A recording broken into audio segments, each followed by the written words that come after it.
under the Apartheid law. In the Past Laws Act of 1952, the government made it compulsory that all black men and women aged 16 and over carry passports in the white areas. If they did not live in an area, they were arrested and imprisoned. This law made it difficult for those men and women to go to work or shop in the city. Black women who worked as domestic servants for white families were allowed to stay in makeshift shacks on the premises outside the family home and away from their husbands and children. These rules gave rise to massive stayaways from work strikes and protests.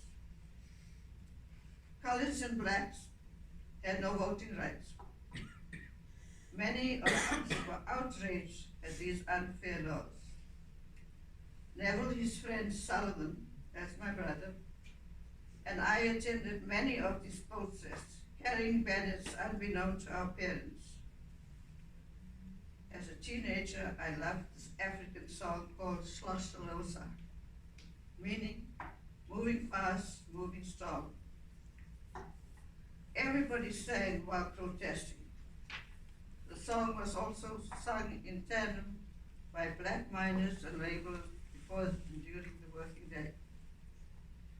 In 1959, at age 20, Neville, age 19, and I attended the farewell party of Miriam Makeba. I don't know if any of you know Miriam Makeba. She was a famous singer. And she went overseas to New York, and her and her partner couldn't come back because they became famous, so she was banned from coming home. She only went back home after Mandela came into power.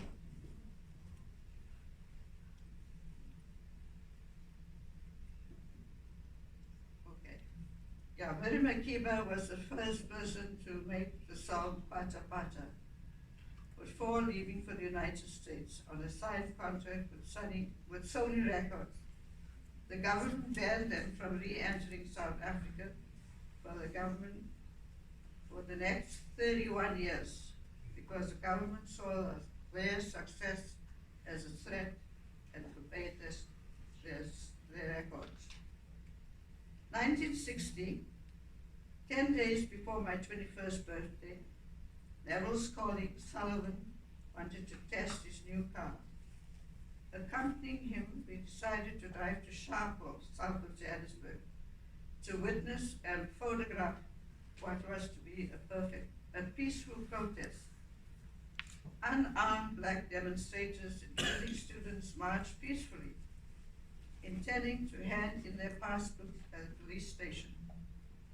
Within minutes, the police opened fire with R5 rifles, and rapid shots rang out in succession into the crowd. The police then battened charged the peaceful protesters. Chaos and screaming erupted. People ran and the injured fell, with some trampled underfoot.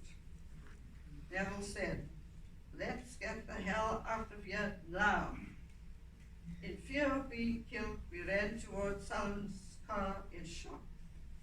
My knees felt weak. Some people were fleeing the scene, others running towards it. Luckily, Sullivan was familiar with the area. He turned the car down back alleys as fast as he could, the car's tires screeching as he knocked down a few garbage cans. As dogs barked and people ran, we heard sirens blaring in the distance. As we reached the main road, none of us said a word as we sped away in shock. Sullivan dropped us off at home. "See you soon, buddy. You and your sister stay safe," he said. Neville and I were unnerved as we entered the house, but we remained silent.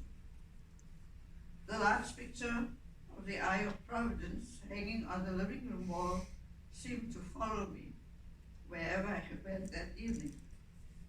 Later that night, the news reported that 69 people were gunned down and killed, and more than 180 seriously injured. Neville and I looked at each other with terror in our eyes. Lying in bed at night, I recalled when the first gunshot rang out. It seemed like everything was in slow motion as people were gunned down. The screaming and running broke the silence. Then the last word Neville held with urgency was now. Made us move out of harm's way. The massacre sent shockwaves worldwide when the photographs of the dead and wounded were published. Tension ran high and rioting occurred in many areas. The government declared a state of emergency. The secret remained between Neville and me until later years.